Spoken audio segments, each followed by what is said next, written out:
அஸ்ஸலாமு அலைக்கும். நான் என்ன சொல்ல போறேன்னா, ஒரு முக்கியமான விஷயம் உங்ககிட்ட நான் பகிர்ந்துக்க போறேன். அது என்ன விஷயம்னா, நான் பார்த்தது அதிர்ச்சி ஆயிட்டேன். நேற்று நைட்டு நான் கேலுக்கு போனேன். மலேசியாவில் உள்ள கேல் சிட்டிக்கு நான் போயிட்டு இருந்தேன் பஸ்ஸில். அப்போ படிக்கட்டு ஓரமா ஒரு 4 பசங்க வந்து ஐஃபோனில், பெரிய ஐஃபோனில் வீடியோ பிடிச்சி சிரிச்சுக்கிட்டு இருந்தாங்க. எனக்கு என்னன்னு புரியல. ஒரு 4 பேரும் அரட்டை அடிச்சுக்கிட்டு ரொம்ப சீரியஸாக சிரிச்சுக்கிட்டே வந்தானோ பஸ்ஸில். ஆனால் வீடியோ எடுத்தானோ. சரிங்களா, நான் பஸ்ஸில் ஒரு பின்னாடி சீட்டில் உட்காந்து கீழே இறங்கும்போது பார்க்குறேன், அவனோட செல்ஃபோனை பார்க்குறேன்.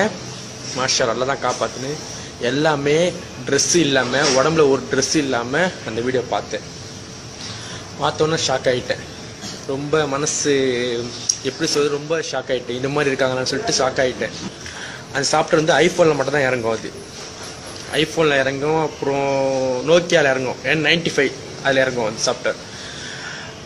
என்ன சொல்ல வரேன்னா, இதுக்கப்புறம் யாராச்சும் ஐஃபோனில் உங்களை வீடியோ எடுத்தால் நீங்கள் தயவு செய்து அந்த வீடியோ பாருங்கள்.